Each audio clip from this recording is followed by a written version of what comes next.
കാലഘട്ടത്തിൽ രോഗികളുടെ എണ്ണം അമിതമായിട്ട് വർദ്ധിച്ചുകൊണ്ടിരിക്കുക. ഒരു രീതിയിൽ അല്ലെങ്കിൽ മറ്റു പല രീതിയിലുള്ള രോഗങ്ങൾ. ആ രോഗങ്ങൾക്കൊക്കെ പലരും സ്വയം ചികിത്സ ചെയ്യുന്നു. ചിലർ ഡോക്ടർമാരിലൂടെ ചികിത്സ ചെയ്യുന്നു. ചിലത് ഫലവത്താകുന്നു, ചിലത് ഫലവത്താകുന്നില്ല. ഈ കോവിഡ് കാലഘട്ടത്തിൽ രോഗികളുടെ എണ്ണം ഒരു രീതിയിൽ പറഞ്ഞാൽ വർദ്ധിച്ചു വരുന്നു എന്ന് വേണം നമ്മൾ മനസ്സിലാക്കുവാനായിട്ട്. ഡിപ്രസീവ് രോഗികൾ, അതുപോലെ ഹൃദ്രോഗികൾ, അതുപോലെ മറ്റു പല രോഗങ്ങൾ ഈ കാലഘട്ടത്തിൽ വർദ്ധിച്ചു വരുന്നു എന്നുള്ളതാണ് കണക്കാക്കിയിരിക്കുന്നത്. ഈ ഒരു പശ്ചാത്തലത്തിൽ നമ്മൾ നമ്മുടെ ഹൃദയത്തിനുണ്ടാകുന്ന ക്ഷതങ്ങൾ എന്തൊക്കെയാകുന്നു, ഹൃദ്രോഗങ്ങൾ ഏതൊക്കെ രീതിയിൽ നമുക്ക് വരുന്നു, ഹൃദ്രോഗങ്ങളെ ഏതൊക്കെ രീതിയിൽ നമുക്ക് ചികിത്സിക്കാം, നമ്മുടെ ജീവിതശൈലിയിൽ ഏതൊക്കെ മാറ്റങ്ങൾ ഉണ്ടാക്കിയാൽ ഹൃദ്രോഗങ്ങൾ നമുക്ക് മാറ്റിയെടുക്കാനായിട്ട് സാധിക്കും, ഈ കാര്യങ്ങളെക്കുറിച്ചൊക്കെ വിശദമായിട്ട് നമ്മളോട് ചർച്ച ചെയ്യുവാനായിട്ട് വന്നിരിക്കുന്നത് എറണാകുളം വെൽ കെയർ ഹോസ്പിറ്റലിലെ സീനിയർ കാർഡിയോളജിസ്റ്റ് ആയിരിക്കുന്ന ഡോക്ടർ ബ്ലെസൻ വർഗീസാണ്. അദ്ദേഹത്തെ വളരെ സന്തോഷത്തോടുകൂടെ ഈ ചർച്ചയിലേക്ക് സ്വാഗതം ചെയ്യുന്നു. ഡോക്ടറെ, ഈ ഒരു കോവിഡ്-19 പശ്ചാത്തലം പല രീതിയിലുള്ള പരിഭ്രാന്തികളൊക്കെ മനുഷ്യനിൽ ഉണ്ടാക്കിയിട്ടുണ്ട്. അതിൽ നിന്നൊക്കെ ഒരു പരിധി വരെ മനുഷ്യൻ ഇപ്പോൾ വെളിയിലേക്ക് വരുന്നു എന്നാണ് മനസ്സിലാക്കുന്നത്. എങ്കിൽ തന്നെയും ഈ പരിഭ്രാന്തി മനുഷ്യൻ്റെ മനസ്സിൽ തുടരുന്നു എന്നാണ് ഇപ്പോൾ മനസ്സിലാക്കിക്കൊണ്ടിരിക്കുന്ന ഒരു വസ്തുത. അത് മനുഷ്യൻ്റെ ശരീരത്തെ പല രീതിയിൽ ബാധിക്കുന്നുണ്ട്, മനസ്സിനെയും ബാധിക്കുന്നുണ്ട്. ഡോക്ടർ ഒരു കാർഡിയോളജിസ്റ്റ് ആയിരിക്കുന്ന ആ ഒരവസ്ഥയിൽ ഈ ഒരു പശ്ചാത്തലം ഈ മനുഷ്യ ഹൃദയങ്ങളെ ഏതെങ്കിലും രീതിയിൽ കൂടുതലായിട്ട് ബാധിക്കുന്നുണ്ടോ? ഈ ഒരു പശ്ചാത്തലത്തിൽ ഹൃദ്രോഗികളുടെ എണ്ണം വർദ്ധിക്കുന്നുണ്ടോ? ഉണ്ടെങ്കിൽ അത് ഏത് രീതിയിലാണ് അത് പ്രകടമായി വരുന്നത്? ഈ കാര്യങ്ങളെക്കുറിച്ച് ഡോക്ടർക്കൊന്ന് പറയാമോ, ഈ ഒരു പശ്ചാത്തലവുമായിട്ടുള്ള ബന്ധത്തിൽ? അതെ, കോവിഡ്-19 ഇന്ന് ലോകമെമ്പാടും വളരെ ഒരു കാട്ടുതീ പോലെ പടർന്നുകൊണ്ടിരിക്കുന്നു. അനേകം ആളുകൾ അത് കാരണം മരണപ്പെട്ടു, രോഗികളായിരിക്കുന്നു. ഈ ഒരു പശ്ചാത്തലത്തിൽ ഹൃദ്രോഗ സാധ്യതകളും അതുപോലെ ഹൃദ്രോഗത്തിൻ്റെ ട്രീറ്റ്മെൻറ്റ്സിലും എല്ലാം ഒരു ചില ചേഞ്ചസ് ഒക്കെ വന്നിട്ടുണ്ടെന്ന് നമുക്ക് കാണാനായിട്ട് സാധിക്കും. പ്രത്യേകിച്ച് കോവിഡ്-19 ആ ഇനിഷ്യൽ ഫേസിൽ നമുക്ക് അറിയാം, സ്റ്റാറ്റിസ്റ്റിക്സ് കാണിക്കുന്നത് ലോകമെമ്പാടും ഹൃദ്രോഗികളുടെ എണ്ണം പെട്ടെന്നൊരു വർധനയുണ്ടായിട്ടുണ്ട്. എന്നാൽ അതിനുശേഷം ഇപ്പോൾ അത് ഏകദേശം ഒരു പഴയ നിലയിലേക്ക് ലെവൽ ഓഫ് ചെയ്ത് വരികയാണ്. അത് കാണിക്കുന്നത് ആ ഒരു വലിയ സ്ട്രെസ്സ്, ഒരു പുതിയ പകർച്ചവ്യാധി പടരുന്നതിൻ്റെയും അതിന് മൂലമുണ്ടാകുന്ന രോഗത്തിൻ്റെ കെടുതികളെക്കുറിച്ചുള്ള ചിന്തയെല്ലാം ഒരു വലിയ സ്ട്രെസ്സ് ജനങ്ങളിൽ ഉണ്ടാക്കുകയും അത് പല ഇവൻസിനും, അത് ഹൃദ്രോഗം, ഹാർട്ട് അറ്റാക്കും അതുപോലെയുള്ള അല്ലെങ്കിൽ ഹാർട്ട് ഫെയിലിയർ പേഷ്യൻസ് ഡീകോമ്പൻസേറ്റ് ചെയ്യുന്നു, അങ്ങനെയുള്ള പല ഇവൻസിനും കാരണമായിട്ടുണ്ട്. അതുകൊണ്ടായിരുന്നു അത് ഏതൊരു തരത്തിലുള്ള ഒരു മഹാമാരി വരുമ്പോഴും, അല്ലെങ്കിൽ ഈവൻ ഒരു പ്രകൃതിക്ഷോഭം വന്നാൽ പോലും, ഒരു വെള്ളപ്പൊക്കം അല്ലെങ്കിൽ ഈ ഒരു പ്രകൃതി ക്ഷോഭങ്ങളൊക്കെ വരുമ്പോൾ ഇങ്ങനെയുള്ള, അല്ലെങ്കിൽ യുദ്ധങ്ങൾ വരുമ്പോൾ ഇങ്ങനെയുള്ള ഒരു സ്പൈക്ക്, ഒരു ഭീതി കാരണമുണ്ടാകുന്ന ഒരു സ്പൈക്ക് പലപ്പോഴും ഈ രോഗങ്ങളിലെല്ലാം സാധാരണ പ്രകടമാകുന്നുണ്ട്. അങ്ങനെയുള്ളൊരു ഭീതിയിൽ നിന്ന് ഹൃദ്രോഗം വർദ്ധിച്ചു എന്ന് മാത്രമേ ഉള്ളൂ. ഈ കോവിഡ്-19 വൈറസുമായിട്ട് ഈ ഹൃദ്രോഗത്തിന് എന്തെങ്കിലും ഡയറക്റ്റ് ആയിട്ടുള്ള ബന്ധം ഇല്ല എന്നാണ് ഇപ്പോൾ പഠനങ്ങൾ കാണിക്കുന്നത്. കാരണം ഇനിഷ്യലി നമ്മൾ ആ ഒരു സ്പൈക്ക്, ഇത് കോവിഡ്-19 ഹാർട്ട് അറ്റാക്ക് ഉണ്ടാക്കുമോ എന്നുള്ള ഒരു ചിന്ത ഈ ശാസ്ത്രലോകം, മെഡിക്കൽ സയൻസ് പ്രത്യേകിച്ച് ചിന്തിക്കാൻ തുടങ്ങി. എന്നാൽ അങ്ങനെ ഒരു ഡയറക്റ്റ് റിലേഷൻഷിപ്പ് ഇല്ല. എന്നാൽ ജനറലി നമ്മൾ അറിയുന്നത് പോലെ കോവിഡ്-19 ഒരു ത്രോംബോട്ടിക് ടെൻഡൻസി, അല്ലെങ്കിൽ ബ്ലഡിനെ കട്ടിയാക്കാനുള്ള കട്ട പിടിപ്പിക്കാനുള്ള ഒരു കഴിവ് ഉള്ള ഒരു വൈറസാണ്. എന്നാൽ അതുമൂലം ഹാർട്ട് അറ്റാക്ക് ഉണ്ടാകുന്നുണ്ടോ എന്ന് ചോദിച്ചു കഴിഞ്ഞാൽ അതിന് വളരെ സ്ട്രോങ് ആയിട്ടുള്ള ഒരു ബന്ധം നമുക്കിതുവരെ തെളിയിക്കാനായിട്ട് കഴിഞ്ഞിട്ടില്ല. ഇപ്പോൾ നമ്മുടെ ഒരു സ്റ്റാറ്റിസ്റ്റിക്സ് എടുക്കുകയാണെങ്കിൽ ഹൃദ്രോഗത്തിൻ്റെ ഒരു ഇൻസിഡൻസ് ഇപ്പോൾ നമ്മുടെ സമൂഹത്തിൽ ഉണ്ടായിക്കൊണ്ടിരിക്കുന്നത് മുമ്പ് കൊറോണയ്ക്ക് മുമ്പുണ്ടായിരുന്ന അതേ നിലയിൽ തന്നെയാണ് ഇപ്പോൾ നമ്മുടെ ഹൃദ്രോഗ ഇൻസിഡൻസ് ഉണ്ടായിക്കൊണ്ടിരിക്കുന്നത്. അപ്പോൾ ഹൃദ്രോഗികൾ ഈ COVID-19 പശ്ചാത്തലത്തിൽ വറീഡാകേണ്ട, ആശങ്കപ്പെടേണ്ട വലിയ ആവശ്യമൊന്നുമില്ല. അതെ, പ്രത്യേകിച്ച് നമ്മൾ മനസ്സിലാക്കേണ്ടത് ഒരു ഹൃദ്രോഗിക്ക് ഹൃദ്രോഗം ഇല്ലാത്ത ഒരു ആളെ സംബന്ധിച്ച് COVID-19 കിട്ടാനുള്ള സാധ്യത കൂടുതലായിട്ടില്ല. എല്ലാവർക്കും തുല്യ സാധ്യതയാണ്. അത് നമുക്കറിയുന്നത് പോലെ നമ്മുടെ ഈ COVID-19 ബാധിച്ച ഒരു രോഗിയുമായിട്ടുള്ള എക്സ്പോഷർ നിന്നാണ്. ആ ആളുമായിട്ട് സംസാരിക്കുകയോ ആ ആളുമായിട്ട് കൂടുതൽ അടുത്ത് ഇടപഴകുകയോ ചെയ്യുമ്പോഴാണ് ഈ COVID-19 ലഭിക്കുന്നത്. അപ്പോൾ അതിനുള്ള സാധ്യത ഒരു ഹൃദ്രോഗിക്കും ഹൃദ്രോഗം ഇല്ലാത്ത ഒരാൾക്കും ഒരേപോലെയാണ്. എന്നാൽ ഹൃദ്രോഗം വന്ന് നമ്മുടെ ശരീരത്തിൻ്റെ ശേഷി അല്ലെങ്കിൽ ആരോഗ്യം തീരെയും മോശമായിരിക്കുന്ന വീടുകളിൽ ഒതുങ്ങിക്കൂടി കഴിയുന്ന ഒരാളെ സംബന്ധിച്ചിടത്തോളം ആ ആളുടെ ജനറൽ ഇമ്മ്യൂണിറ്റി കുറവായിരിക്കും. അത് കാരണം ആ ആൾക്ക് മറ്റുള്ളവരെ അപേക്ഷിച്ച് ഹൃദ്രോഗ സാധ്യത അല്ലെങ്കിൽ COVID-19 കിട്ടാനുള്ള സാധ്യത കൂടി വരുന്നു. ഡോക്ടർ ആദ്യം പറഞ്ഞു ഈ മനസ്സിനുണ്ടാകുന്ന ഭയം കൊണ്ടാണ് ഈ ഹൃദ്രോഗികളുടെ എണ്ണം ആദ്യമൊക്കെ വർദ്ധിച്ചതെന്ന് പറയും. അപ്പോൾ ഈ നമ്മുടെ മനസ്സും ഹൃദയവും തമ്മിൽ വലിയൊരു ബന്ധമുണ്ടല്ലേ? ഹൃദ്രോഗവും മാനസികമായിട്ടുള്ള അനുഭവം അല്ലെ അവസ്ഥയും തമ്മിലുള്ള ഒരു കണക്ഷൻ, അതിനെക്കുറിച്ചൊന്ന് പറയാമോ? തീർച്ചയായിട്ടും. നമുക്കറിയുന്നത് പോലെ നമ്മൾ ഈ ഹൃദ്രോഗം അല്ലെങ്കിൽ ഹാർട്ട് അറ്റാക്ക് എന്ന് പറയുന്നത് അത് ഈ ഒരു വർഷങ്ങൾ കൊണ്ട് ഡെവലപ്പ് ചെയ്യുന്ന ഒരു കൊറോണറി ആർട്ടറി ഡിസീസ് അല്ലെങ്കിൽ രക്തക്കുഴലുകളിൽ ബ്ലോക്കുകൾ വന്ന് അടിഞ്ഞുകൂടി അതിൻ്റെ ഒരു ദിവസം ഉണ്ടാകുന്ന ഒരു കൾമിനേഷനാണ് ഈ ഹാർട്ട് അറ്റാക്ക് എന്ന് പറയുന്നത്. അപ്പം ഹാർട്ട് അറ്റാക്ക് ഉണ്ടായ ഒരാളുടെ അസുഖം തുടങ്ങിയത് എത്രയോ വർഷങ്ങൾക്ക് മുമ്പാണ്. അപ്പോൾ ഈ എന്തുകൊണ്ടാണ് അന്ന് രാവിലെ അല്ലെങ്കിൽ അന്ന് രാത്രിയിൽ ഈ ഹാർട്ട് അറ്റാക്ക് ഉണ്ടായത് എന്ന് ചോദിച്ചു കഴിഞ്ഞാൽ അതിനൊരു എന്തെങ്കിലുമൊക്കെ പ്രസിപ്പിറ്റേറ്റേഴ്സ് തലേദിവസം ഉണ്ടായ കാരണമല്ല.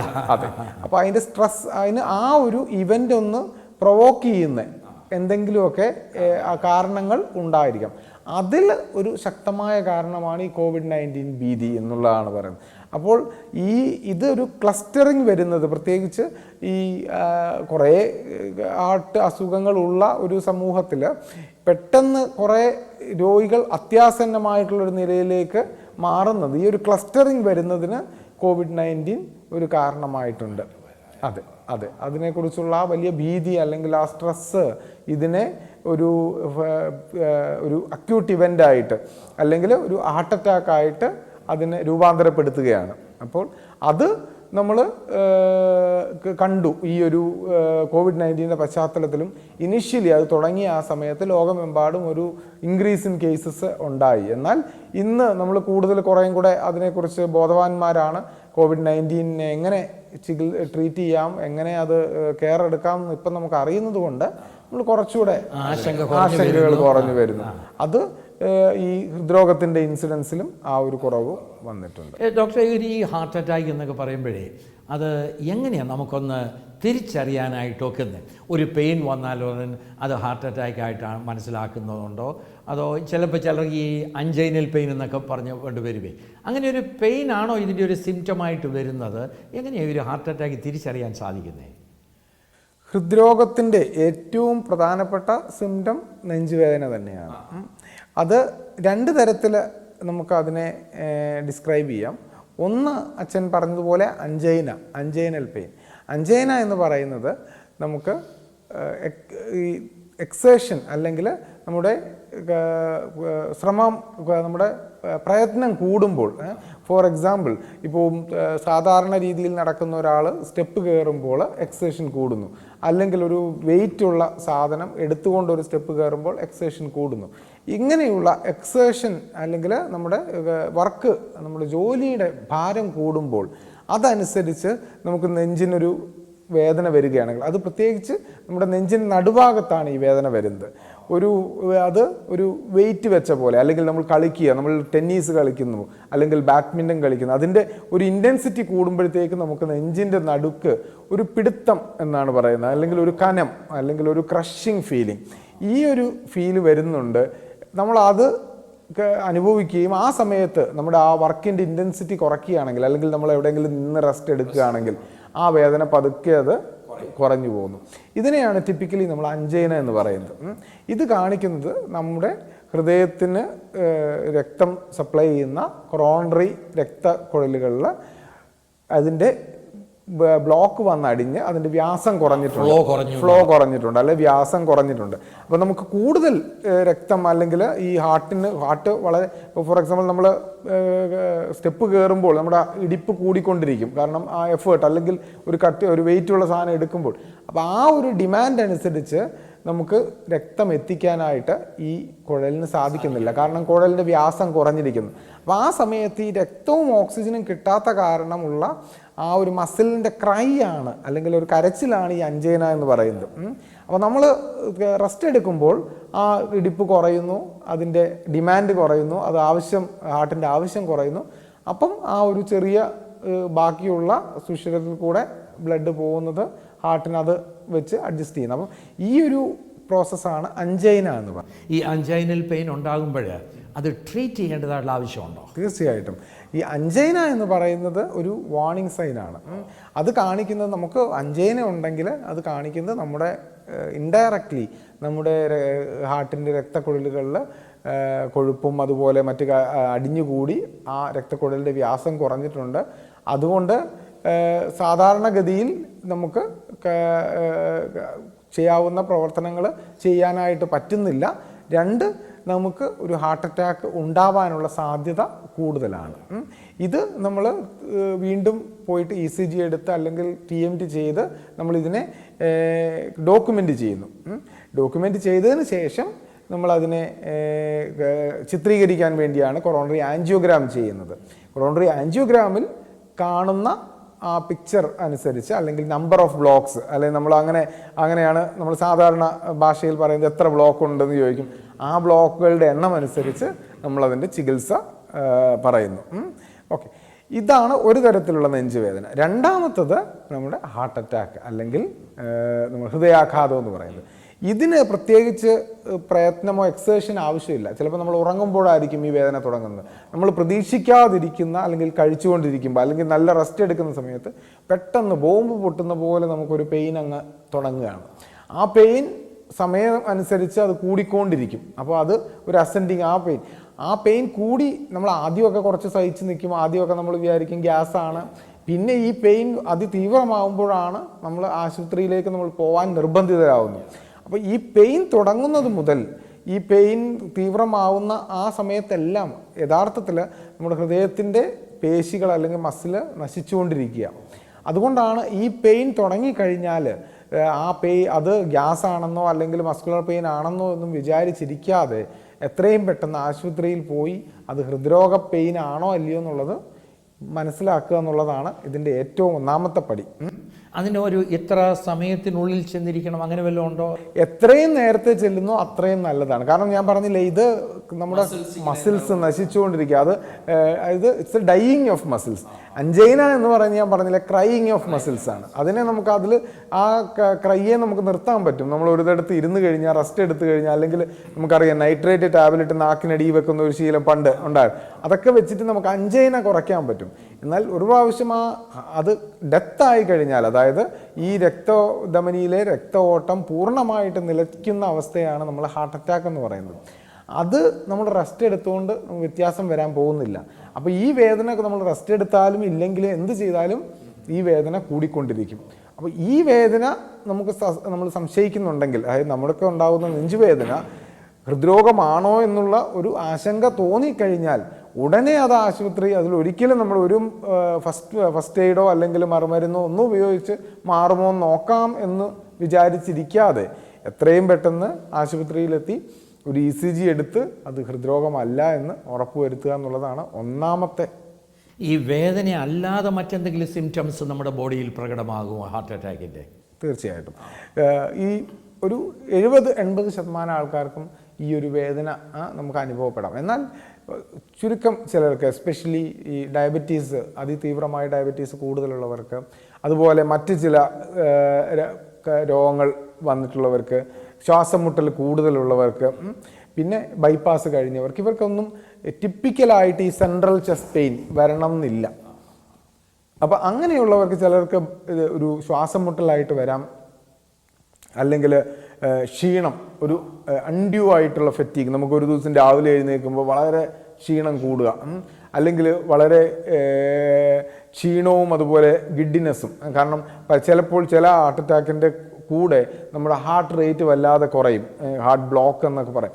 അപ്പോൾ ഹാർട്ട് റേറ്റ് കുറയുമ്പോൾ അത് അനുഭവപ്പെടുന്നത് ക്ഷീണമായിട്ടാണ്, വലിയ ഒരു അതിതീവ്രമായ ക്ഷീണം. ഇപ്പം ഇങ്ങനെയൊക്കെയുള്ള സന്ദർഭങ്ങളിൽ നമുക്ക് അത് ഒരു അൺഎക്സ്പെക്റ്റഡ് ആൻഡ് അൺഡ്യൂ സിംറ്റം ആണെങ്കിൽ, നമുക്കൊരിക്കലും പ്രതീക്ഷിക്കുന്നതല്ല, ഒരാൾ ആരോഗ്യമായിട്ട് രാവിലെ എഴുന്നേൽക്കുന്നതിന് പകരം അന്ന് വളരെ അങ്ങനെ ഉണ്ടെങ്കിൽ എഗെയിൻ നമുക്ക് പോയിട്ട് ഒരു ECG എടുത്ത് നോക്കി അത് ഹൃദയവുമായിട്ട് ബന്ധപ്പെട്ടതല്ല എന്ന് ഉറപ്പുവരുത്തേണ്ടത് ആവശ്യം. അതിനാണ് ഈ സൈലന്റ് അറ്റാക്ക് എന്ന് പറയുന്നത്, ഇവർ അറിയാതെ. അതെ. പ്രത്യേകിച്ച് അത് നമ്മൾ ഒരു ഡയബറ്റിക് ആയിട്ടുള്ള ആൾക്കാരിൽ അവർക്ക് ന്യൂറോപ്പതി കൂടും. ഇപ്പൊ കാലിലൊക്കെ വേദന അറിയാത്ത, നമുക്കറിയാമല്ലോ, മരവിപ്പ് വന്ന് കാല് മുറിഞ്ഞു കഴിയുമ്പോഴാണ് പലരും അറിയുന്നത്. അത് സെയിം തിങ് നമുക്ക് ഹാർട്ട് അറ്റാക്കിലും അനുഭവപ്പെടാം. കാരണം ഈ പെയിൻ എന്ന് പറയുന്നത് ഒരു ന്യൂറാൾജിക് പെയിൻ ആണ്. അത് നേരെ നമ്മൾ ഹാർട്ടിലല്ല തോന്നുന്നത്, ഫീൽ ചെയ്യുന്നതാണ്. അപ്പം ആ ഒരു ന്യൂറോപ്പതി കാരണം ആ ഒരു ഫീലിംഗ് ഇല്ലാതെയാവാം. അത് കാരണം അങ്ങനെയുള്ളവരിൽ പലപ്പോഴും ഹാർട്ട് അറ്റാക്ക് മിസ്സായി നമ്മൾ ഡയഗ്നോസിസ് ഡിലേ ആവാനുള്ള സാധ്യതയുണ്ട്. ഈ ഹാർട്ട് അറ്റാക്ക് വരുന്നതോടെ ശരീരമൊക്കെ വല്ലാതെ വിയർക്കുമെന്ന് പറയുന്നത് കേട്ടിട്ടുണ്ട്. അതെ, അതും ഈ ഞാൻ പറഞ്ഞല്ലോ, ഇത് ഒരു ഈ പെയിൻ തോന്നുന്നത് തന്നെ ഒരു ന്യൂറാൾജിക് പെയിനാണ്. അതായത് നമ്മുടെ ഒരു ശരീരം പ്രകടിപ്പിക്കുന്നതായിട്ടുള്ള കുറേ സിംറ്റംസ് ആണ്. അതിലൊന്ന് പെയിൻ, 2 സ്വെറ്റിങ്. നമുക്കറിയാം ഈ പെയിന് തന്നെ പെയിൻ്റെ റേഡിയേഷൻ ഉണ്ട്. പെയിൻ നമുക്ക് അറിയാം ഷോൾഡേഴ്സിലേക്ക്, അത് റൈറ്റും ലെഫ്റ്റും രണ്ട് സൈഡിലോട്ടും വരാം. ചിലർക്ക് ലെഫ്റ്റിലോട്ട് വരാം, ചിലർക്ക് റൈറ്റിലേക്ക് വരാം, കഴുത്തിലേക്ക് വരാം, നമ്മുടെ താടിയെല്ലിലേക്ക്, പല്ലിലേക്ക് റേഡിയേറ്റ് ചെയ്യാം. അപ്പോൾ ഇതെല്ലാം കാണിക്കുന്നത് ഈ നെഞ്ചിൽ നിന്നുള്ള പെയിനാണ് റേഡിയേറ്റ് ചെയ്യുന്നത്. അല്ലാതെ ഇപ്പം ഒരു പല്ലുവേദന വന്നുകൊണ്ട് അത് ഹാർട്ട് അറ്റാക്ക് ആണെന്നല്ല. എന്നാൽ ഈ വേദന ഇങ്ങോട്ട് സ്പ്രെഡ് ചെയ്യുന്നുണ്ടെങ്കിൽ, റേഡിയേറ്റ് ചെയ്യുന്നുണ്ടെങ്കിൽ, അത് ഞാൻ പറഞ്ഞ പോലെ അവേഴ്സ് ടൈം, അതായത് നമുക്കിത് പെയിൻ തുടങ്ങി വിതിൻ അവേഴ്സ് തന്നെ ഇത് അങ്ങ് ഇൻറ്റൻസിഫൈ ചെയ്യും. അപ്പോൾ ആ ഒരു പർട്ടിക്കുലർ നേച്ചറാണ് നമുക്ക് ഇതിനെ ഒരു കാർഡിയാക് പെയിൻ ആണെന്ന് സംശയിക്കാനുള്ള ഒരു സ്ട്രോങ് റീസൺ. ഈ ഇടത്തെ കൈക്ക് എങ്ങനെ വേദന വരുമ്പോൾ അത് ഹാർട്ടുമായിട്ട് റിലേറ്റഡ് ആണെന്ന് പറഞ്ഞ് ചിലർ കേട്ടിട്ടുണ്ട്. അതിനകത്ത് വല്ല വാസ്തവമുണ്ടോ? തീർച്ചയായിട്ടും അത് ഒരു റേഡിയേഷനാണ്. അതാണ് ഈ പെയിൻ്റെ ഒരു പ്രത്യേകതയാണ്. അത് തുടങ്ങുന്നത് സെൻട്രൽ ചെസ്റ്റ് പെയിൻ ആയിട്ടാണ്, പിന്നെ അത് ഡിഫ്യൂസ് ചെയ്യുന്നു നമ്മുടെ ശരീരം. നമുക്ക് ഇന്നടുത്താണ് പെയിൻ എന്ന് കാണിക്കാൻ പറ്റില്ല. അവരെ എപ്പോഴും നമ്മൾ ഈ ഹാർട്ട് അറ്റാക്ക് പെയിൻ ഉള്ളവർ കൈ മുഴുവനായിട്ടാണ് കാണിക്കുന്നത്, നെഞ്ച് മുഴുവനായിട്ട് അകത്ത് എവിടെയോ വേദനയുണ്ട്. അതേ പെയിൻ തന്നെ നമുക്ക് കൂടുതൽ ലെഫ്റ്റ് ഷോൾഡറിലേക്കാണ്, അല്ലെങ്കിൽ ഹാൻഡ് വരെയും റേഡിയേറ്റ് ചെയ്യാം. എന്നാൽ വളരെ ചുരുക്കം പേർക്ക് റൈറ്റിലോട്ട് റേഡിയേറ്റ് ചെയ്യാം, താടിയിലേക്ക് റേഡിയേറ്റ് ചെയ്യാം. ചിലർക്ക് പ്യുവർലി ഒരു ഗ്യാസ്ട്രിക് സിംറ്റം പോലെ വരാം, എപ്പിഗ്യാസ്ട്രിക്, താഴോട്ട് റേഡിയേറ്റ് ചെയ്യാം. അപ്പം നമുക്ക് തോന്നും ഗ്യാസ് തന്നെയാണെന്ന്. എന്നാൽ പലപ്പോഴും ഈ ഹാർട്ടിൻ്റെ ബേസ് ഇൻവോൾവ് ആകുമ്പം പലപ്പോഴും ഗ്യാസ്ട്രിക് സിംറ്റം ആയിട്ടാണ്. ചിലർക്ക് പെട്ടെന്ന് ടോയ്ലറ്റിൽ പോകണമെന്ന് തോന്നും, ചിലർക്ക് എരിച്ചിൽ കയറുന്ന ഗ്യാസിൻ്റെ ഇഞ്ചക്ഷൻ എടുത്താൽ മാറുമെന്ന് തോന്നും. എന്നാൽ ഇതിലൊക്കെ ഏറ്റവും പ്രധാനം നമ്മൾ ഇത് ഹാർട്ടിൻ്റെ അല്ല എന്നുള്ളത് ഉറപ്പ് വരുത്തുക. അതിനുശേഷം എന്ത് വേണേലും ചെയ്തോ, പക്ഷേ ആദ്യം പോയിട്ട് ഒരു ECG എടുത്ത് ഇത് അതിൽ ചേഞ്ചസ് ഒന്നും ഇല്ല എന്ന് ഉറപ്പുവരുത്തേണ്ടത് ആവശ്യമാണ്. ഈ കൊളസ്ട്രോളും ഈ ബ്ലോക്കുമായിട്ട് വല്ല ബന്ധമുണ്ടോ? തീർച്ചയായിട്ടും. നമ്മൾ ഈ ഹൃദയാഘാതം അല്ലെങ്കിൽ ഹൃദ്രോഗം എന്നൊക്കെ പറയുമ്പോൾ ഞാൻ ആദ്യം പറഞ്ഞതുപോലെ ഇത് ഒരു ദിവസം കൊണ്ട് ഡെവലപ്പ് ചെയ്യുന്ന ഒരു അസുഖമല്ല. നമ്മൾ അറിയേണ്ടത് ഹൃദ്രോഗം നമ്മൾ പ്രകടമായിട്ട് ഹാർട്ട് അറ്റാക്ക് സംഭവിക്കുന്നത് 40-50 വയസ്സാകുമ്പോഴാണെങ്കിലും ഹൃദ്രോഗം തുടങ്ങുന്നത് സെക്കൻഡ് ഡീക്കേഡിലാണ്. അതായത് ഒരു 20-30 വയസ്സിലാണ് രക്തധമനികളിൽ നമ്മൾ രക്തക്കൊഴുപ്പ് അടിയാൻ തുടങ്ങുന്നത്. അത് വർഷങ്ങൾ കൊണ്ട് പതുക്കെ അടിഞ്ഞാണ് നമ്മൾ ഈ ഒരു 40-ാമത്തെ അല്ല 50-ാമത്തെ വയസ്സിലെത്തുമ്പോൾ ഇതൊരു 70%-80% ആയിട്ട് മാറുന്നത്. അപ്പം ഈ ഒരു പ്രോസസ്സിനെ പല ഫാക്ടേഴ്സാണ് ഇതിനെ ഫെസിലിറ്റേറ്റ് ചെയ്യുന്നത്. അപ്പം നമുക്ക് ഇപ്പോൾ 100 പേരെ എടുക്കുകയാണെങ്കിൽ അവരിൽ 100 പേരിലും പലതരത്തിലുള്ള പല ഫാക്ടേഴ്സാണ് ഈ ഒരു ഹൃദ്രോഗത്തിലേക്ക് അവരെ നയിക്കുന്നത്. അതിൽ ചിലരിൽ ഇൻക്രീസ്ഡ് കൊളസ്ട്രോൾ ആണ്, രക്തത്തിലെ കൊഴുപ്പിൻ്റെ അളവ് കൂടി നിൽക്കുന്നത്. നമ്മളൊരു ഏഷ്യൻ പോപ്പുലേഷൻ എടുക്കുകയാണെങ്കിൽ അതിൽ strongest risk factor increased cholesterol ആണ്. അപ്പം നമ്മുടെ നാട്ടിലെ ആൾക്കാരിൽ നമ്മൾ ഒരു ജനറ്റിക്കലി കൊളസ്ട്രോൾ കൂടി നിൽക്കാനുള്ള ഒരു സാധ്യത കൂടുതലാണ്. അപ്പം നമ്മൾ എപ്പിഡമിയോളജിക്കലി നമ്മളതിനെ സ്റ്റഡി ചെയ്യുമ്പോൾ ഈ ഏറ്റവും സ്ട്രോങ്ങസ്റ്റ് റിസ്ക് ഫാക്ടർ കൊളസ്ട്രോൾ ആണ്. രണ്ടാമതായിട്ട് മാത്രമേ നമുക്ക് മറ്റ് റിസ്ക് ഫാക്ടേഴ്സിന്, അതായത് പ്രമേഹം ഉള്ള രോഗികളിൽ ഹാർട്ട് അറ്റാക്കിനുള്ള സാധ്യത 4 മടങ്ങ് കൂടുതലാണ്. അതുപോലെ hyper tension, smoking, lack of exercise, ഇതെല്ലാം റിസ്ക് ഫാക്ടേഴ്സാണ്. അപ്പോൾ ഇതിൽ ഏറ്റവും സ്ട്രോങ് റിസ്ക് ഫാക്ടർ കൊളസ്ട്രോൾ എന്നുള്ളത് അല്ലേ. ഈ ഒരു ബ്ലോക്ക് ആൻജിയോഗ്രാം നടത്തി ബ്ലോക്ക് ഉണ്ടെന്ന് മനസ്സിലായാൽ ഉടനെ ആൻജിയോപ്ലാസ്റ്റി നടത്തേണ്ട ആവശ്യമുണ്ടോ? അല്ലാതെ ഈ ബ്ലോക്ക് തന്നെ പോകാനുള്ള സാധ്യതകളുണ്ടോ? ഈ ഞാൻ പറഞ്ഞതുപോലെ ഈ ബ്ലോക്ക് എന്ന് പറയുന്നത് യഥാർത്ഥത്തിൽ നമ്മൾ പ്ലാക്ക് എന്നാണ് നമ്മൾ മെഡിക്കലി പറയുന്നത്. അതിൻ്റെ സയൻറ്റിഫിക് ടേം പ്ലാക്കാണ്. അപ്പോൾ ഈ പ്ലാക്ക് എന്ന് പറയുന്നത് വളരെ കട്ടിയുള്ള ഒരു സാധനമാണ്. ഇപ്പോൾ നമ്മുടെ ഈ രക്തക്കുഴലുകളിലെ പോസ്റ്റ്മോർട്ടം ചെയ്യുന്ന ചെന്നെടുത്ത് കണ്ടു കഴിഞ്ഞാൽ ഈ രക്തക്കുഴലിനകത്തുള്ള പ്ലാക്കുകൾ നമുക്ക് ഫീൽ ചെയ്യാൻ പറ്റും. അത് നമ്മുടെ ഈ പല്ലിലൊക്കെ കാണുന്ന പ്ലാക്കിന് അത്രയും കട്ടിയാണ്. അത് വളരെ അതിനകത്ത് കൊളസ്ട്രോൾ ഉണ്ട്, സ്മൂത്ത് അതിൻ്റെ ഒരു കണ്ടന്റ് എന്ന് പറയുന്നത് fibrous tissue, calcium, smooth muscles, ഇതെല്ലാം കൂടെ ചേർന്നിട്ടാണ് ഈ പ്ലാക്ക് ഫോം ചെയ്യുന്നത്. അപ്പോൾ അത് ഏകദേശം നല്ല കല്ല് പോലെ ഇരിക്കും, നല്ല കട്ടിയാണ്. അതിൻ്റെ ഒരു ഭാഗം സോഫ്റ്റ് പ്ലാക്കായിട്ട് മാറി അതിനകത്ത് റപ്ചർ വരുമ്പോഴാണ് ഈ അറ്റാക്ക് വരുന്നത്. അതിനെയാണ് നമ്മൾ വൾണറബിൾ പ്ലാക്ക് എന്ന് പറയുന്നത്, കൊളസ്ട്രോൾ റിച്ച് പ്ലാക്സ്. അപ്പം ഈ ഒരു പ്ലാക്ക് നമുക്ക് ശരിക്കും പഠനങ്ങൾ കാണിക്കുന്നത് നമ്മൾ നമ്മൾ ഒരു തുള്ളി പോലും ഫാറ്റ് കഴിക്കാതിരുന്നാൽ പോലും ഉണ്ടായ പ്ലാക്കിനെ നമുക്ക് അതിനെ ലയിപ്പിച്ച് കളയാനായിട്ട് സാധിക്കത്തില്ല. ഇല്ല. അപ്പോൾ കൊളസ്ട്രോളിൻ്റെ മരുന്നുകൾ കഴിച്ചാലും എല്ലാം ഈ പ്ലാക്കിൻ്റെ ഗ്രോത്തിനെ നമുക്ക് ഒരു പരിധി വരെ പ്രിവെൻറ്റ് ചെയ്യാമെന്നല്ലാതെ അതിനെ റിഗ്രസ് ചെയ്യിക്കാനായിട്ട് നമ്മുടെ കയ്യിൽ ഇപ്പോഴത്തെ ഒരു എവിഡൻസ് വെച്ചിട്ട് ഒരു മരുന്നുമില്ല. ഒരു ശാഖയിലും, ഒരു ആയുർവേദ ശാഖയാണെങ്കിലും എല്ലാം നമ്മൾ, കാരണം ഇതെല്ലാം പഠനങ്ങൾ, ഇപ്പം നമുക്കിതെല്ലാം ഇമേജ് ചെയ്യാനുള്ള ഉപകരണങ്ങളുണ്ട്. നമുക്ക് അറിയുന്ന പോലെ CT ഉണ്ട്, OCT എന്ന് പറയും, ഒപ്റ്റിക് കൊഹറൻസ് ടോമോഗ്രാഫി. ഈ വെസലിനകം നമുക്ക് പഠിക്കാൻ പറ്റും. അപ്പോൾ അതിൻ്റെയൊക്കെ റെസൊല്യൂഷൻ എന്ന് പറയുന്നത് മൈക്രോൺസിൽ, അതായത് ഒരു പ്ലാക്കിനെ നമ്മൾ അതിൻ്റെ മൈക്രോൺസ് ചേഞ്ച് വന്നു കഴിഞ്ഞാൽ നമുക്കതിനെ ഡിറ്റക്റ്റ് ചെയ്യാൻ പറ്റും. അത്രയും രീതിയിൽ നമ്മൾ പഠിച്ച് അതിൽ പല സ്റ്റഡികളും, ചിലരിത് യോഗി ഡയറ്റ് നോക്കിയിട്ടുണ്ട്, ചില സീ ഫുഡ് ഡയറ്റ്, വെറും ലോ കാലറി, അതായത് 600 കാലറി വരെയൊക്കെ കഴിച്ചുകൊണ്ട് ഒരു പ്ലാക്കിനെ ഒബ്സർവ് ചെയ്തിട്ടുണ്ട്. 3 വർഷം വരെ ഒബ്സർവ് ചെയ്തിട്ടുണ്ട്. ഈ 3 വർഷത്തിന് അവസാനം നമ്മൾ അതിനെ ഇമേജ് ചെയ്യുമ്പോഴും ഈ പ്ലാക്ക് കല്ല് അതുപോലെ ഇരിക്കുക, അത് റിഗ്രസ് ചെയ്യത്തില്ല. അപ്പോൾ നമുക്ക് അറിയേണ്ട ഒരു പ്രധാന കാര്യം എന്ന് പറയുന്നത് പ്ലാക്ക് റിഗ്രഷൻ എന്ന് പറയുന്നത് വളരെ ഓൾമോസ്റ്റ് നിയർലി ഇമ്പോസിബിൾ ആയിട്ടുള്ള ഒരു സിറ്റുവേഷനാണ്. അതുകൊണ്ടാണ് നമ്മൾ ഈ പ്ലാക്ക് വരുമ്പോൾ അതിനെ ആൻജിയോപ്ലാസ്റ്റി ചെയ്യുമ്പോൾ തന്നെ അതിനെ ഹൈ പ്രഷറിലാണ് ഇതിനെ ക്രഷ് ചെയ്യുന്നത്. നമ്മൾ ഈ ബലൂൺസിൽ 20-30 അറ്റ്മോസ്ഫിയർ പ്രഷറിലാണ് നമ്മൾ പോകുമ്പോഴാണ് ഇത് ഈ പ്ലാക്ക് ക്രഷ് ചെയ്തിട്ടാണ് സ്റ്റെൻഡ് ചെയ്യുന്നത്. അപ്പം ഇങ്ങനെ അത് നമ്മൾ ഏറ്റവും സ്റ്റീനോസ്ഡ് ആയിട്ടുള്ള, ഏറ്റവും ചുരുങ്ങിയതായിട്ടുള്ള പ്ലാക്കുകൾ മാത്രമേ ഈ ആൻജിയോപ്ലാസ്റ്റി ചെയ്യുള്ളൂ. ബാക്കിയുള്ള പ്ലാക്ക് ഒരു 30% അല്ലെങ്കിൽ 40% പ്ലാക്കുണ്ട്. അങ്ങനെയുള്ള ഒരു രോഗിയോട് വളരെ കൃത്യമായ രീതിയിൽ മരുന്ന് കഴിച്ച് ഈ പ്ലാക്ക് ഗ്രോത്ത് പ്രിവെൻറ്റ് ചെയ്യുക എന്നുള്ളതാണ് അടുത്ത സ്റ്റെപ്പ്. ഇതൊരിക്കലും പിന്നീട് ഒരു 80% പ്ലാക്കായിട്ട് മാറരുത്. അതിനുള്ള എവിഡൻസ് വളരെ സോളിഡാണ്. കാരണം നമ്മൾ മരുന്ന് കഴിക്കുന്ന ഒരു രോഗിയും മരുന്ന് കഴിക്കാത്ത ഒരു രോഗിയും തമ്മിൽ ഈ ഒരു പ്ലാക്കിനെ ഒബ്സർവ് ചെയ്ത് കഴിഞ്ഞാൽ 10 കൊല്ലം കഴിയുമ്പം മരുന്ന് കൃത്യമായിട്ട് കഴിച്ച ഒരു പേഷ്യൻറ്റിൽ പലരിലും ഈ പ്ലാക്ക് തീരെയും ഗ്രോ ചെയ്യാതെ അതേ സ്റ്റാറ്റസിൽ നിൽക്കുന്നത് കണ്ടിട്ടുണ്ട്. എന്നാൽ പ്ലാക്ക് മരുന്ന് കഴിക്കാത്ത ഒരാളെ സംബന്ധിച്ചിടത്തോളം ഇന്നെവിറ്റബിളി ഈ പ്ലാക്ക് ഗ്രോ ചെയ്യുന്നതും കണ്ടിരുന്നു. ഒരു പുതിയ അറിവാണ് ഡോക്ടർ ഇപ്പോൾ പറഞ്ഞത്. അതായത് ഈ ബ്ലോക്കൊക്കെ ഉണ്ടാകുമ്പോൾ ചിലർ പറയും ഇത് അലിയിച്ച് കളയാനുള്ള മരുന്നൊക്കെ ഉണ്ട്, അത് അലിഞ്ഞു പോകും എന്നൊക്കെ പറയുന്നു. അങ്ങനെ ഇത് അലിയത്തില്ല, ഉണ്ടായാൽ പിന്നീട് അലിയത്തില്ലെന്നുള്ളതാണ് ഇപ്പോൾ ഡോക്ടർ പറഞ്ഞത്. തീർച്ചയായിട്ടും നമുക്ക് ഇത് ഒരാൾക്ക് അലിയിക്കാൻ പറ്റുമെന്ന്, അത് ഏത് ശാസ്ത്രശാഖയാകട്ടെ ഏത് ആവട്ടെ, ഇന്ന് അത് ഒബ്ജക്റ്റീവ്ലി നമുക്ക് പ്രൂവ് ചെയ്ത് കാണിക്കാൻ പറ്റുമെങ്കിൽ അത് ദാറ്റ് വിൽ ബി ദ എന്തുവാ വേൾഡിലെ ഈ കൊറോണ വാക്സിനേക്കാളും കൂടുതൽ ഡിമാൻഡിൽ അത് പോകും. കാരണം ലോകത്തിൻ്റെ ഏറ്റവും വലിയൊരു ത്രെറ്റായിരുന്നത്. അപ്പം അത് നമ്മുടെ കയ്യിൽ, എൻ്റെ കയ്യിൽ ഒരു മരുന്നുണ്ട്, അത് കൊറോണറി ആർട്ടറിയിലെ പ്ലാക്കിനെ അത് ലയിപ്പിച്ച് കളയും. ഞാൻ ഇന്നൊരു ആൻജിയോഗ്രാം ചെയ്തിട്ട് ആ ആൾക്ക് 6 മാസത്തേക്ക് ഈ മരുന്ന് കൊടുത്തിട്ട് 6 മാസം കഴിയുമ്പോൾ ഞാൻ അതിനെ റിപ്പീറ്റ് ആൻജിയോഗ്രാം ചെയ്ത് കാണിച്ചു തരാമെന്ന് ഒരാൾക്ക് പറയാൻ പറ്റുമെങ്കിൽ ആ മരുന്നിനായിരിക്കും ലോകത്തിൽ ഏറ്റവും കൂടുതൽ ഡിമാൻഡ്.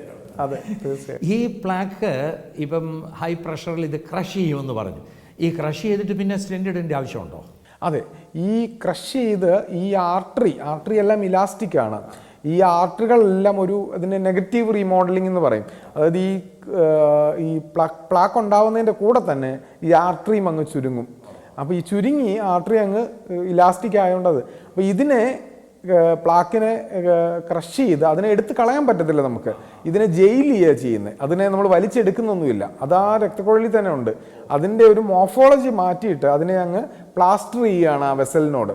അപ്പോൾ അതിനൊരു സ്കാഫോൾഡ് ആയിട്ടാണ് അതിനെ നമ്മളൊരു വല പോലെ ഒരു സ്റ്റീലാണ്, ഈ സ്റ്റെൻഡ് എന്ന് പറയുന്നത് ഒരു സ്റ്റീൽ സ്കാഫോൾഡാണ്. അതിനെ ആ വ്യാസത്തിൽ നിലനിർത്താൻ വേണ്ടിയാണ്. മുമ്പ് ആൻജിയോപ്ലാസ്റ്റി തുടങ്ങുന്ന സമയത്ത് സ്റ്റെൻഡ് ഇല്ല, ബലൂൺ ആൻജിയോപ്ലാസ്റ്റി മാത്രമേ ഉള്ളൂ. അപ്പോൾ അന്ന് ഉണ്ടായിരുന്ന ഒരു കോംപ്ലിക്കേഷൻ എന്ന് പറയുന്നത് 1 മാസം കഴിയുമ്പോഴത്തേക്ക് ഈ പേഷ്യൻ്റ് തിരിച്ചു വരും ഇതേ സ്റ്റീനോസിസ് ആയിട്ട്. അപ്പോഴാണ് നമുക്ക് ഇങ്ങനൊരു സ്കാഫോൾഡ് വേണം. അങ്ങനെയാണ് സ്റ്റെൻറ്റിൻ്റെ ഉത്ഭവം ഉണ്ടായത്. അതെ. അപ്പോൾ നമ്മുടെ ഈ ബ്ലോക്ക് ഉണ്ടാകുന്നതിന് ഭക്ഷണക്രമം അതിനകത്ത് ഒരു വലിയ ഘടകമാണെന്ന് ഞാൻ മനസ്സിലാക്കിയിരിക്കുന്നത്. അപ്പോൾ ഭക്ഷണത്തിൽ ഉണ്ടാക്കേണ്ട ചില മാറ്റങ്ങൾ ഇതിനെ ഒരു പരിധിവരെ പ്രിവെൻറ്റ് ചെയ്യും എന്ന് ഡോക്ടർക്ക് ബോധ്യമുണ്ടോ? അതിനെക്കുറിച്ചൊന്ന് പറഞ്ഞാൽ. നമുക്ക് ഏറ്റവും അറിയേണ്ട ഒരു കാര്യം എന്ന് പറയുന്നത് ഇതിനെ എല്ലാം നമ്മൾ ജീവിതശൈലി രോഗങ്ങൾ എന്നുള്ള ഒരു ഗ്രൂപ്പ് കാറ്റഗറിയിലാണ് പെടുത്തിയിരിക്കുന്നത്. ഓക്കെ, അപ്പം ഇതിൽ ഏറ്റവും പ്രധാനം നമ്മൾ തുടക്കം മുതലേ, അതായത് എത്രയും നേരത്തെ നമ്മൾ തുടങ്ങുന്നോ അത്രയും ഗുണം ഉണ്ട്. ഒരു ഹാർട്ട് അറ്റാക്ക് വന്ന ഒരു രോഗിയെ സംബന്ധിച്ചിടത്തോളം, അല്ലെങ്കിൽ ഒരു 50 60 വയസ്സായ ഒരു രോഗിയെ സംബന്ധിച്ചിടത്തോളം, ആ രോഗിക്ക് ഈ ഭക്ഷണക്രമത്തിൽ വ്യത്യാസം വരുത്തിയുകൊണ്ട് വലിയ മാറ്റങ്ങൾ വരുമോയെന്ന് ചോദിച്ചാൽ ഇല്ല. കാരണം ആ രോഗി ഓൾറെഡി ആ ഒരു ഫേസ് കഴിഞ്ഞു, പ്ലാക്കുകൾ ഫോം ചെയ്ത് കഴിഞ്ഞു. ഇനി ഈ പ്ലാക്കുകളാണ് അയാളുടെ ഡെസ്റ്റിനി അല്ലെങ്കിൽ വിധി നിർണ്ണയിക്കുന്നത്. നേരെ മറിച്ച് ആ ആളുടെ മക്കൾ, കാരണം അവർക്ക് ജനറ്റിക്കലി ഒരു സ്ട്രോങ് ചാൻസ് ഉണ്ട് ഈ രോഗം കിട്ടാനായിട്ട്. അപ്പോൾ അവർ ഒരു 10-20 കൊല്ലം മുമ്പാണ് പുറകിലാണ് നിൽക്കുന്നത് ഇപ്പം ഈ ഒരു നാച്ചുറൽ ഹിസ്റ്ററിയിൽ. അപ്പോൾ ആ ആൾക്കാർ, ഈ മക്കൾ അല്ലെങ്കിൽ കൊച്ചുമക്കൾ ഈ ഭക്ഷണ രീതിയിൽ വ്യത്യാസം വരുത്താൻ തുടങ്ങിക്കഴിഞ്ഞാൽ അതിൻ്റെ ഒരു വ്യത്യാസം 20 കൊല്ലം കഴിയുമ്പോൾ കാണും. അപ്പോൾ നമ്മൾ ഭക്ഷണ രീതിയിൽ എന്ന് പറയുമ്പോൾ ഹാർട്ട് ഫ്രണ്ട്ലി ഡയറ്റ്. അപ്പോൾ ഹാർട്ട് ഫ്രണ്ട്ലി ഡയറ്റിൽ ഏറ്റവും പ്രധാനം, നമ്മൾ ഇന്ന് വിചാരിക്കുന്നത് പോലെ ഇന്നത് കഴിക്കരുത് എന്നുള്ളതിനേക്കാളും എന്ത് കഴിക്കണം എന്നുള്ളത് നമ്മൾ അറിഞ്ഞിരിക്കണം. അതിൽ ഏറ്റവും പ്രധാനം 2-3 കാര്യങ്ങൾ. ഒന്ന്, ഫൈബർ കണ്ടൻറ്റ് കൂടുതലുള്ള ഡയറ്റായിരിക്കണം. ഫ്രൂട്ട്സ് ആൻഡ് വെജിറ്റബിൾസ് നമ്മുടെ ഭക്ഷണത്തിൽ ആവശ്യത്തിന് അടങ്ങിയിരിക്കണം. ഗ്രീൻ ലീഫി വെജിറ്റബിൾസ് ആവശ്യത്തിന് അടങ്ങിയിരിക്കണം. 4, എക്സസീവായിട്ടുള്ള കാലറി അകത്ത് കയറരുത്. അപ്പം നമുക്ക് ഈ ഒരു ഹാർട്ട് ഫ്രണ്ട്ലി ഡയറ്റ് എന്ത് കഴിക്കണം എന്നുള്ളത് നമ്മൾ അറിഞ്ഞിരിക്കണം. അതിൽ ഞാൻ ആദ്യം പറഞ്ഞതുപോലെ ഫൈബർ റിച്ച് ആയിട്ടുള്ളതായിരിക്കണം നമ്മുടെ ഫുഡ്. അപ്പോൾ ഫൈബർ റിച്ച് ആയിട്ടുള്ളതെന്ന് പറഞ്ഞാൽ നമുക്ക് ഫൈബർ ഇല്ലാത്തത് എന്താണെന്ന് നമുക്ക് ഒറ്റ നോട്ടത്തിൽ അറിയാം. സോഫ്റ്റ് ആയിട്ടുള്ളതും മിനുസപ്പെടുത്തിയതും. ഫോർ എക്സാമ്പിൾ, ഞാനിപ്പോൾ ഒരു ഫൈബർ എന്ന് പറയുമ്പോൾ ഒരു orange is rich in fibre. നമ്മൾ ആ ഓറഞ്ച് മുഴുവനായിട്ട് കഴിക്കുമ്പോൾ, ആ ഓറഞ്ച് ജ്യൂസായി കഴിയുമ്പം അതിൽ ഫൈബർ ഇല്ല. അപ്പോൾ നമ്മൾ ആ ഒരേ സാധനം തന്നെ നമുക്ക് ഫൈബർ റിച്ച് ആയിട്ടും കഴിക്കാം, ഫൈബർ ഇല്ലാതെയും കഴിക്കാം. നമ്മുടെ അരി തവിട് വെളുപ്പിച്ച് കഴിക്കുമ്പോൾ അതിൽ ഫൈബർ പോകുന്നു. അല്ലെങ്കിൽ അതിനെ നമ്മുടെ വീറ്റിനെ നമുക്ക് മൈദയാക്കി മാറ്റി കഴിയുമ്പോൾ അതൊരു ടോക്സിനായിട്ട് മാറുക. നമ്മൾ ഓൾ വീറ്റ് അല്ലെങ്കിൽ നമ്മുടെ സാധാരണ രീതിയിൽ നമ്മുടെ ഗോതമ്പ് പൊടി, ഇതിലെല്ലാം ഫൈബർ ഉണ്ട്. എന്നാൽ അതിനെ അങ്ങ് ഫൈനാക്കി മാറ്റി കഴിയുമ്പോഴത്തേക്ക് അതിൽ ഫൈബർ ഇല്ല. ഇത് തന്നെയാണ് ദ സെയിം തിങ്. നമ്മുടെ ഏത് വെജിറ്റബിൾസ് എടുത്തു കഴിഞ്ഞാലും നമുക്ക് അതിൻ്റെ ഫൈബറിനെ ഡിസ്ട്രോയ്, നമ്മൾ ഒരുപാട് ഓവർ കുക്ക് ചെയ്ത് കഴിഞ്ഞാൽ അത് ഫൈബർ അങ്ങ് പോവാണ്. അതിനെ അങ്ങ് പ്രോസസ്സ് ചെയ്ത് ആയി കഴിയുമ്പോൾ അതിൻ്റെ ഫൈബർ പോവാണ്.